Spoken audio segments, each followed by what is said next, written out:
Not one, but two large ornate compasses stood on the poop deck near the ship's wheel. Protectorate design seems to favor perfect symmetry.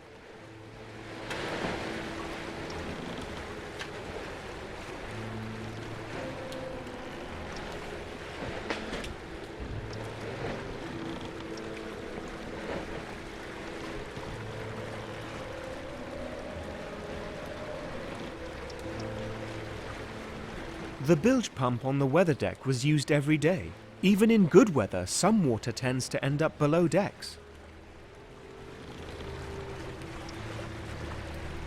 The music seemed to be coming from somewhere on the tween deck.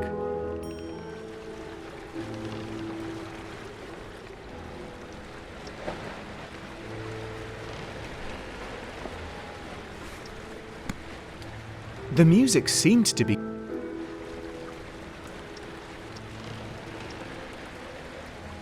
the bilge pump on the weather deck.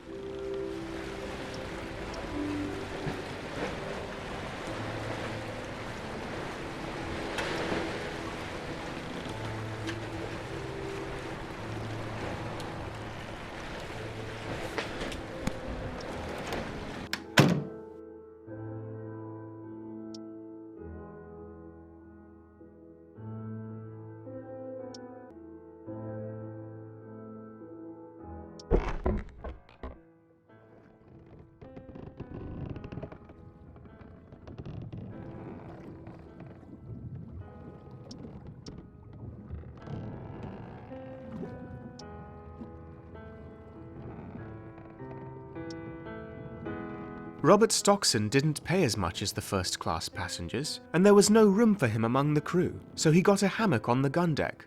A blessing, since he snored like a bear.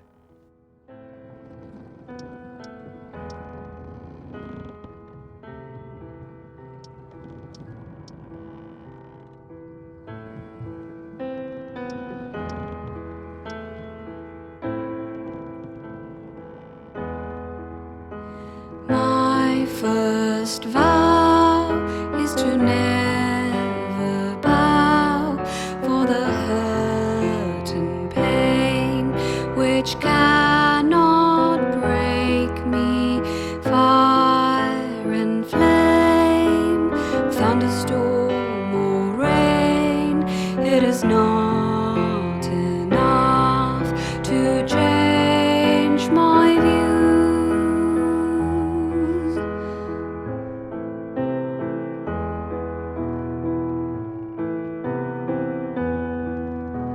Beautiful. You are very talented, miss. Could be a lot better. My father would say that I lack a musical ear. I don't agree, miss. I really love to hear you play, but I'm afraid there are others that don't. Well, this thing is so horribly tuned, it sounds like a drowning cat. Oh, it's you!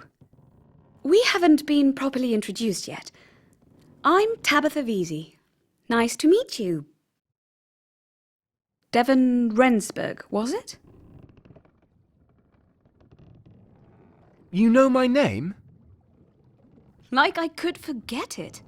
I've never seen anyone defy Uncle Lewis's authority like you did. Besides, I've heard all about your heroic actions with the insane boy. That was very brave of you, Devan.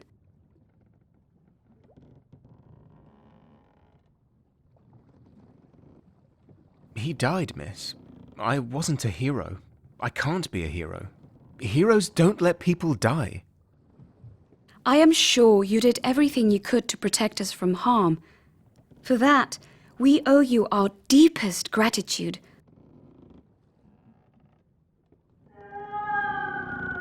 What was that?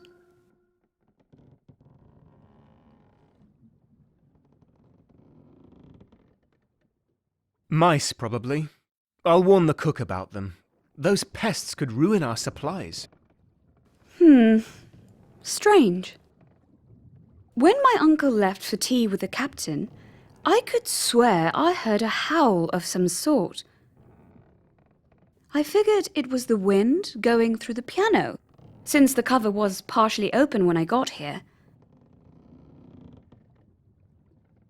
You seem distressed. Would it calm you if I took a look between the furniture? No, please, stay here. I like your company. Quite a lot more than my Uncle Lewis's. Don't get me wrong, but being around him the entire day can be pretty frustrating. He's so imperious and self-indulgent. It drives me mad. I'm sorry, Devan. I just wish I could be self-indulgent too. At least sometimes.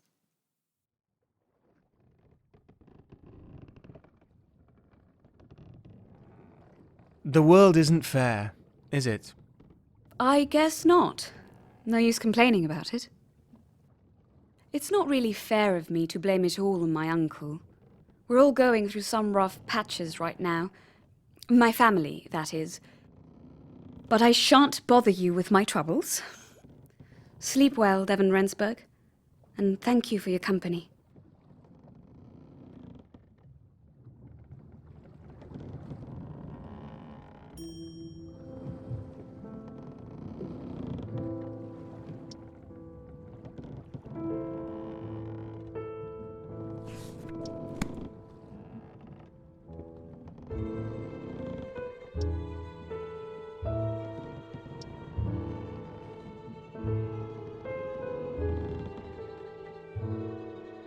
And? Did you find the siren?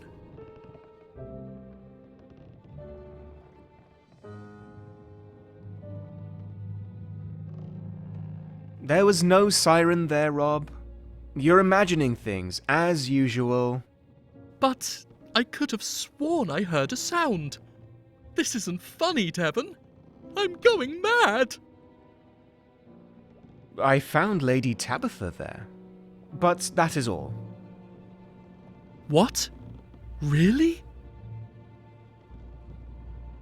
Oh, I'm such a fool.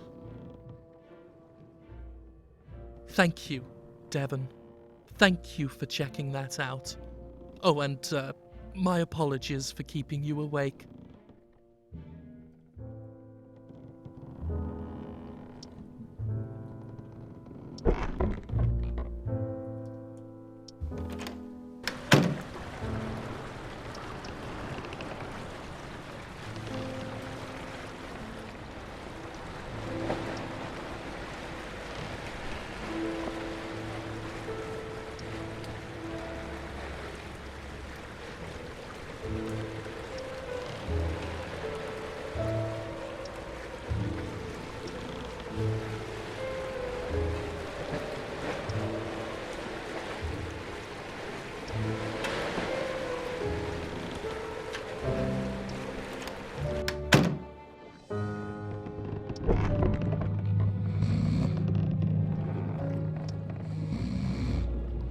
Ian's empty bed was a stark reminder of the horrors that passed earlier.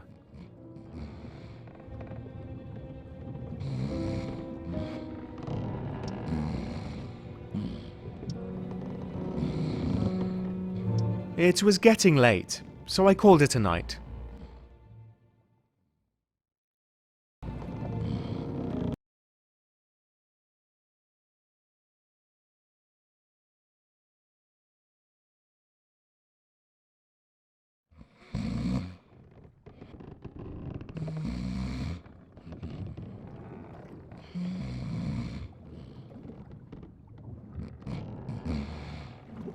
Psst! Devan! Devan, wake up! You are the only one I can trust with this! What are you talking about? It's night, Ludlow. Let me go back to sleep, please. You need to come with me right now. I wouldn't wake you up if it wasn't important.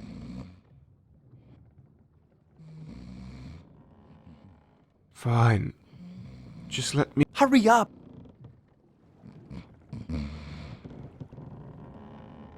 I'll explain in Caleb's workshop.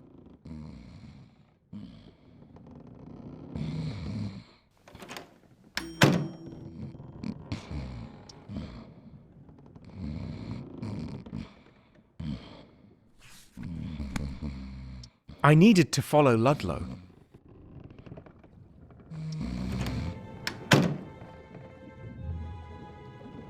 Listen to me, Devan.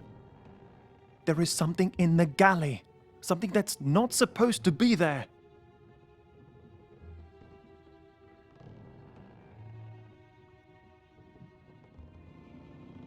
When are you going to stop sneaking around at night, Ludlow? If people catch you stealing from the galley, you'll get in serious trouble. It wasn't like that, Devan. I wasn't even planning to go there. I was turning the winch when I heard this faint wailing sound coming from the grate next to it.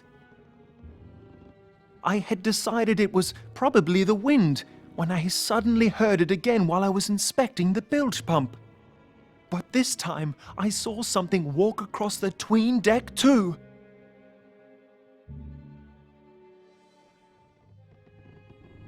What is it that you need me for, specifically? Can't you just check it out yourself? Devan, I went down there and saw something going into the galley. Sailors aren't supposed to go in there at night, myself included. I woke you up because, as a steward, you are allowed inside. You can go in without getting either of us in trouble. So let's go.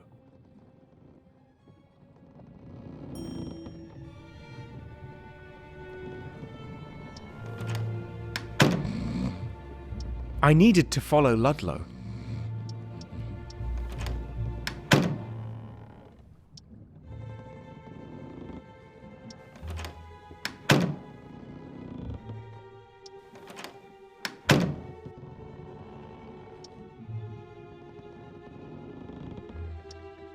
It was too dark to see anything. I needed a lantern.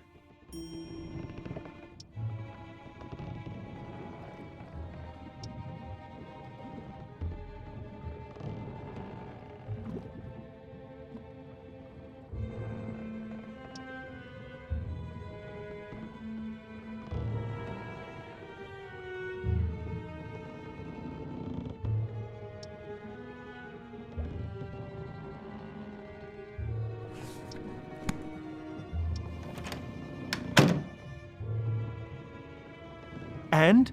Did you find anything?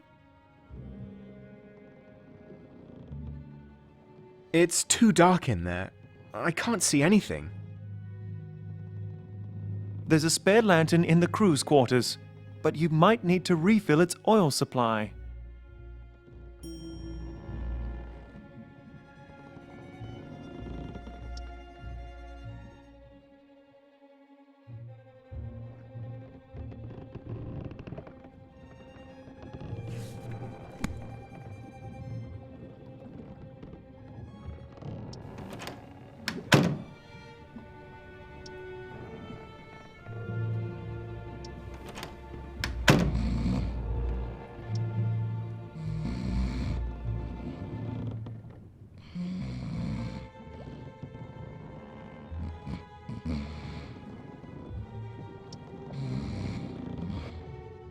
There was a lamp in the crew's quarters. I just needed some oil to refill it.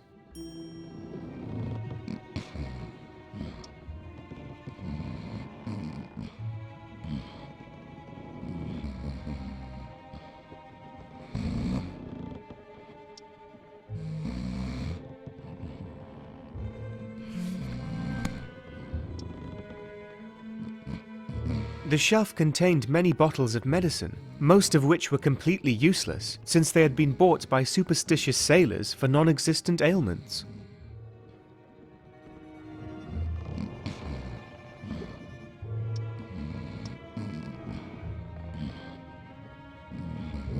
A bun for a quick breakfast, I assumed. I later learned this was strictly forbidden in the crew's quarters, something to do with crunchy sheets.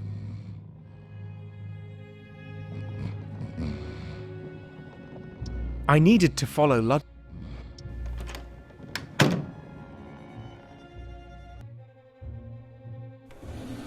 You could expect to find something.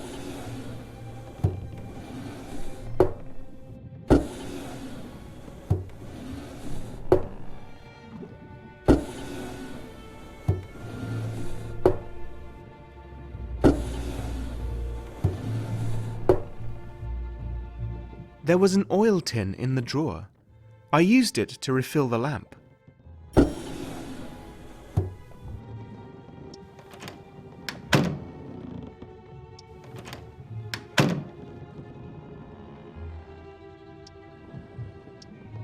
The most prominent thing about the galley was its giant stove, 4 burners and 2 ovens, quite lavish for a merchant ship.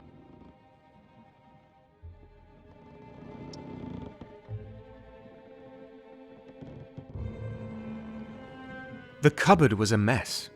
Someone had rummaged through it quite recently and left a trail of crumbs.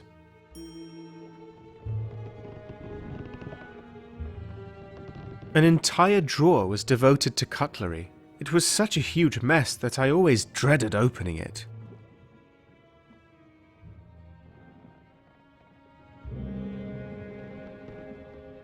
It was a recipe for Undra's famous butterscotch treats.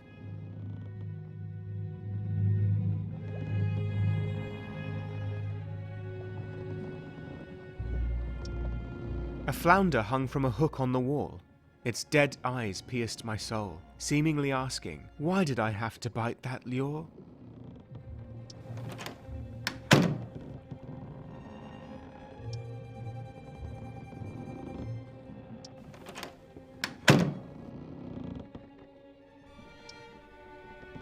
The crumbs led out of the galley onto the gun deck.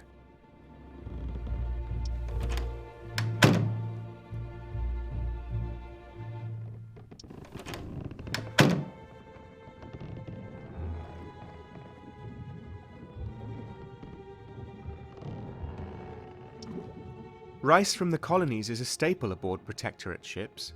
It's easy to transport and high in energy, even though rice alone won't really nourish you.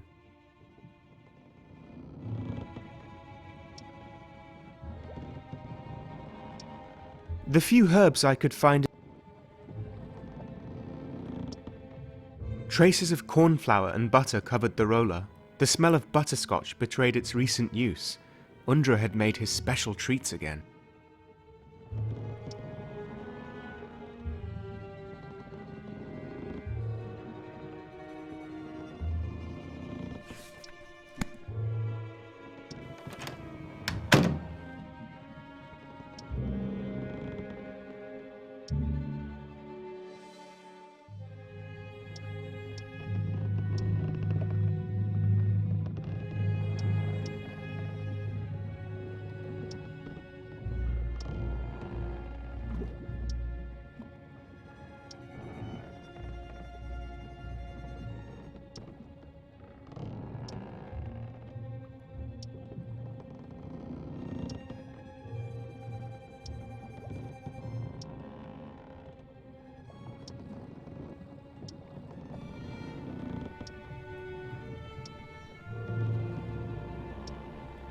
A particular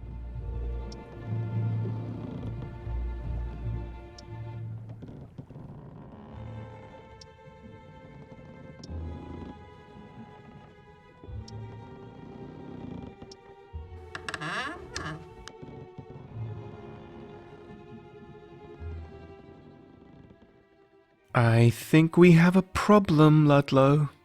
Let me see. It's a little girl. But who is she, and what is she doing here? Do you think we should wake her up?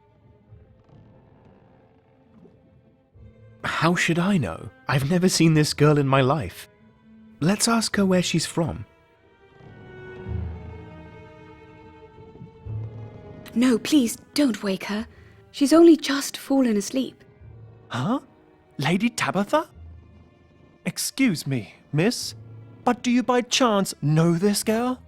No, I don't, but... well, maybe I do. A little. It was a few nights back. I was stretching my legs when I found her hiding underneath the piano. She was sobbing and I tried to comfort her, but I couldn't really figure out how she got here. Why not? Because she doesn't say a word. She's been silent for as long as I've been with her. She likes music. That is all I know.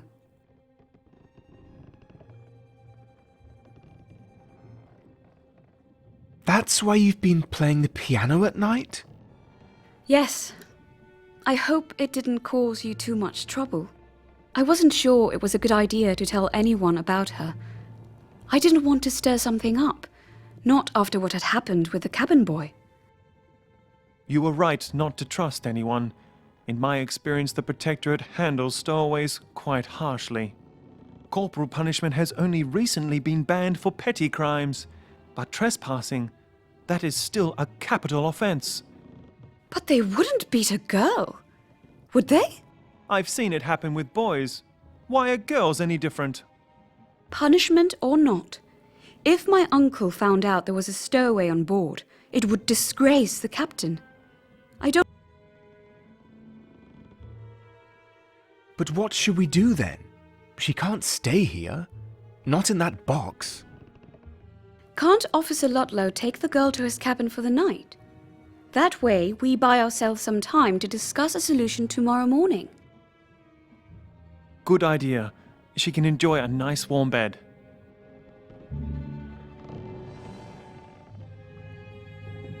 To think, she must have slept in this box for over a week now. The girl doesn't know it yet, but I think she's extremely lucky to have met you. Good night, Officer Ludlow. See you at breakfast, Devan.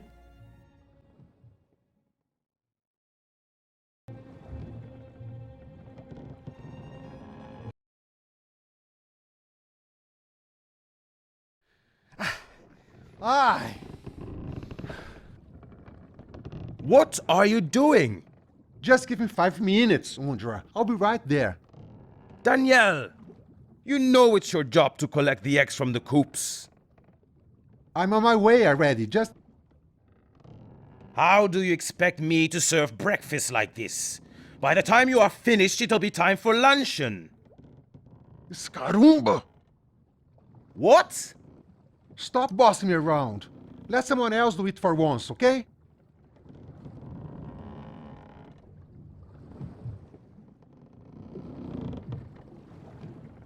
Devan, stop staring and get to the kitchen right now.